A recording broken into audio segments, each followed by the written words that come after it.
వదినా అరే బీగాలు వేసింది, ఒకసారి ఫోన్ చేసి కనుక్కుంటున్నాను.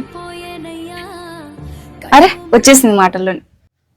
కాదు లక్ష్మి, ఇల్లు చూస్తే ఇంత పొరుగా ఉంది, మీ వదిన చూస్తే ఇంత రిచ్గా రెడీ అయింది.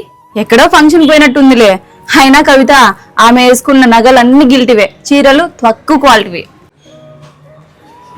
పద లక్ష్మి ఎవరు పదంపా రండి. ఏంటి లక్ష్మి ఇల్లు ఇంత పొరుగా ఉంది, మీ అన్నాలంటే రిచ్ అనుకుంటున్నాయి. అంతా మా వదిన వల్లే. మా అన్నయ్యకి నీతి నిజాయితీ అనుకుంటా సంపాదించుకోకుండా చేస్తుంది. లక్ష్మి చూడు, పరాయి వాళ్ళ ముందర నన్ను ఎట్లా మాట్లాడుతుంది. వాటర్ తీసుకోండి. కాఫీ కావాలా టీ కావాలా?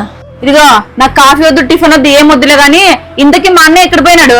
పొద్దున్న నుంచి ఫోన్ చేస్తున్నా, ఒకసారి కూడా లిఫ్ట్ చేయట్లేదు. అంత బిజీగా ఉన్నాడు అయ్యప్ప.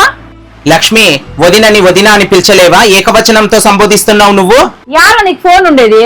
పొద్దున్న నుంచి 10 సార్లు ఫోన్ చేస్తాంటే చూసుకోవా మిస్డ్ కాల్స్ అసలు నువ్వు? లక్ష్మి, పొద్దున్న నుంచి మీ అన్న డ్యూటీలో ఉన్నాడమ్మా. డ్యూటీలో వాళ్ళకు ఫోన్స్ అలౌ చేయరు.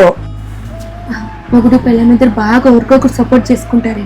వీళ్ళ డబ్బు లేకున్నా ఒకరి మీద ఒకరికి అండర్స్టాండింగ్ బాగుంటుంది.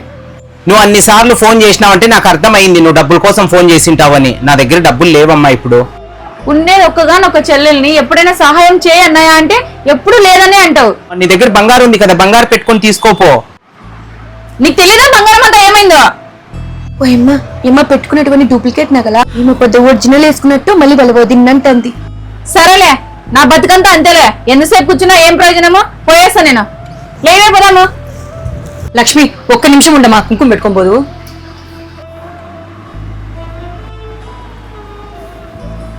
లక్ష్మి, ఇది నువ్వే ఓపెన్ చేయాల, సరేనా? సరేలే పోయేస్తాను, పదవే. కాదు అప్పు గురుబోత్ దానికి ఇప్పుడు చీర పెట్టకపోయింటే ఏమన్నా అవుతాండేనా? అది కాదండి, తనేదో అవసరం కోసం వచ్చింది మన ఇంటికి. ఆ కవర్లో నిన్ను డబ్బులు పెట్టి పంపించానండి. నా చెల్లెలు నిన్ను వదిన అని పిలవడానికి కూడా తను ఇష్టపడదు, కానీ నా కుటుంబాన్ని మన అనుకొని నువ్వు తనకు సహాయం చేసావు చూడు, అది నాకు చాలా బాగా నచ్చింది మహిత. కోట్లున్నవాడు అదృష్టవంతుడు కాదు, అర్థం చేసుకునే భార్య దొరికినవాడు అదృష్టవంతుడు. నాకు ఆ అదృష్టం దక్కింది. వాళ్ళ చీర ఇచ్చినలే అమ్మ, తీసుకుపోయి గుడి దగ్గర ముష్టోళ్ళకి ఇస్తా. నా వదిలని ఎన్ని మాటలని ఎంత అపార్థం చేసుకున్నా నన్ను క్షమించు వదిన.